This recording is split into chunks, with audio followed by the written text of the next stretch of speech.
السلام عليكم. اللغة العربية للصف السادس ابتدائي، صفحة 19. معركة الخندق، معركة الأحزاب. عرفنا في دروس السيرة الماضية أن الرسول الكريم محمد صلى الله عليه وآله وسلم أسس الدولة الإسلامية في المدينة المنورة، وازداد عدد المسلمين، وانتشر الإسلام في الجزيرة العربية. وحقق الرسول النصر على المشركين في معركة بدر الكبرى، وحقق النصر على اليهود بني النضير بعد معركة أحد، فقد خضعوا له من غير قتال، وأخرجهم من المدينة بعد أن تآمروا عليه وأرادوا قتله. وكان في المدينة يهود كثيرون يتآمرون على النبي محمد صلى الله عليه وآله وسلم وعلى الإسلام والمسلمين. وهكذا اجتمعت ثلاث قوى ضد رسول الله صلى الله عليه وآله وسلم، هم: أولا المشركون في مكة وما حولها، ثانيا اليهود في المدينة، ثالثا المنافقون في المدينة. أحداث المعركة: أولا، اتفق المشركون بقيادة أبي سفيان في مكة مع اليهود والمنافقين في المدينة على الهجوم ودخول المدينة والقضاء على الرسول الكريم محمد صلى الله عليه وآله وسلم وعلى الإسلام والمسلمين. فجهز المشركون جيشا مكونا من 10,000 مقاتل، واستعد المسلمون للدفاع عن الإسلام وعن المدينة المنورة، وأعدوا جيشا مكونا من 3,000 مجاهد. ثانيا، حفر الخندق بعد أن استشار الرسول الكريم صلى الله عليه وآله وسلم صحابته المسلمين عن خطة المعركة. اقترح الصحابي الجليل سلمان الفارسي على الرسول صلى الله عليه وسلم أن يحفر المسلمون خندقا حول المدينة لحمايتها، فقبل الرسول صلى الله عليه وآله وسلم الاقتراح، وحفر المسلمون الخندق. وجاءت جيوش المشركين فوجدوا الخندق ولم يستطيعوا العبور، لذا نزلوا في الجانب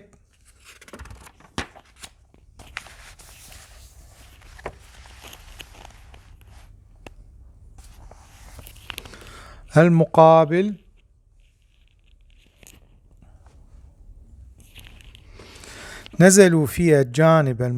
للمدينة، ووقف جيش المسلمين في جانب المدينة.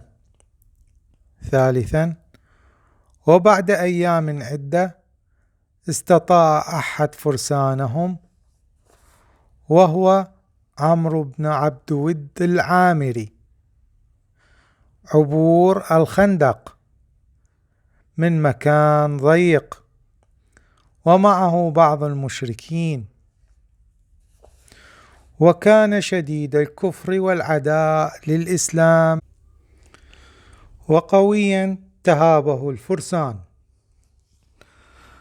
فخرج إليه علي بن أبي طالب عليه السلام وواجهه بشجاعة وبطولة عظيمة فقتله وانهزم من كان معه. قال رسول الله صلى الله عليه وآله وسلم: برز الإيمان كله إلى الكفر كله. ثم أرسل الله العواصف على جيوش المشركين فمزقت خيامهم وقلبت قدورهم ودمرت طعامهم، ففروا من أرض المعركة وعادوا مهزومين إلى مكة المكرمة. وقد نصر الله رسوله الكريم ودمر أعداءه.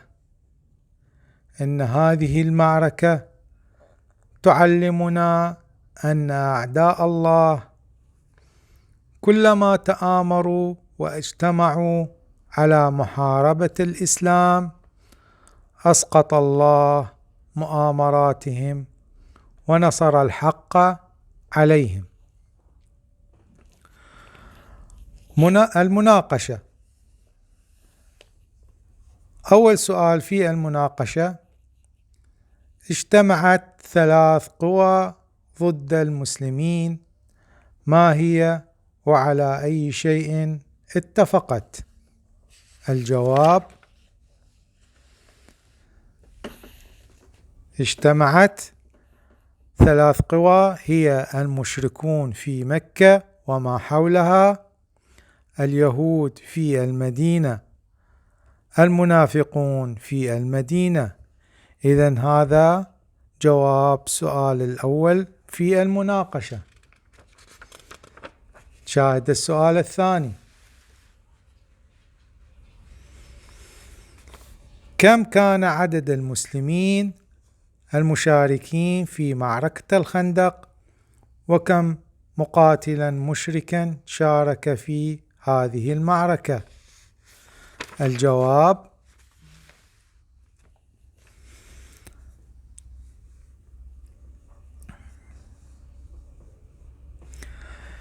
نقول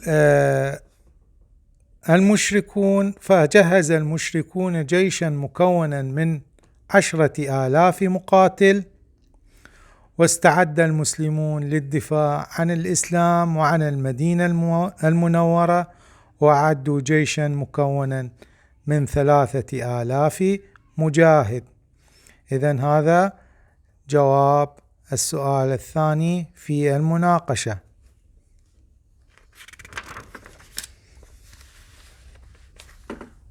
السؤال الثالث: ماذا عمل المسلمون لحماية مدينتهم من الغزو، ومن الذي اقترح هذا العمل؟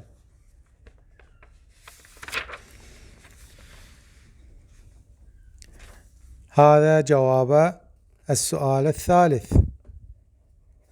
حفر الخندق بعد أن استشار الرسول الكريم صلى الله عليه وآله وسلم صحابته المسلمين عن خطة المعركة، اقترحه الصحابي الجليل سلمان الفارسي.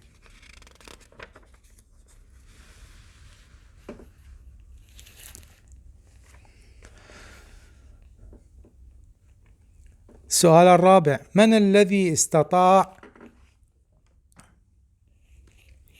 عبور الخندق ومهاجمة المسلمين؟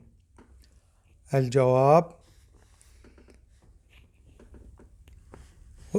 الجواب الرابع هنا: وبعد أيام عدة استطاع أحد فرسانهم وهو عمرو بن عبد ود العامري عبور الخندق من مكان ضيق.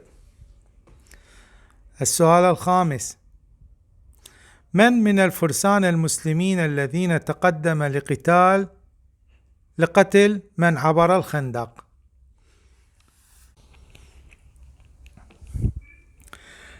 جواب السؤال الخامس: فخرج إليه علي بن أبي طالب عليه السلام وواجهه بشجاعة وبطولة عظيمة فقتله وانهزم من كان معه.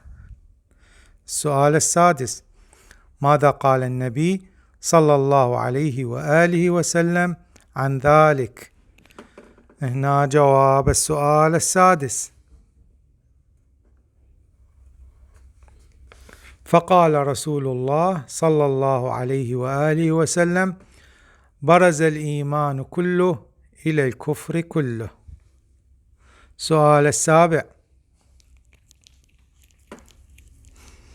ماذا حل بالمشركين بعد ذلك؟ هذا جواب السؤال السابع: ثم أرسل الله العواصف على جيوش المشركين فمزقت خيامهم وقلبت قدورهم ودمرت طعامهم ففروا من أرض المعركة وعادوا مهزومين إلى مكة المكرمة، وقد نصر الله رسوله الكريم ودمر أعداءه. هذا كان درسنا لليوم، أتمنى أن تكونون استفادتوا من هذا الدرس، وأي طالب أو طالبة عندها سؤال أو استفسار تكتبه بالتعليقات، وأتمنى لكم النجاح، ولا تنسونا بالاشتراك بالقناة.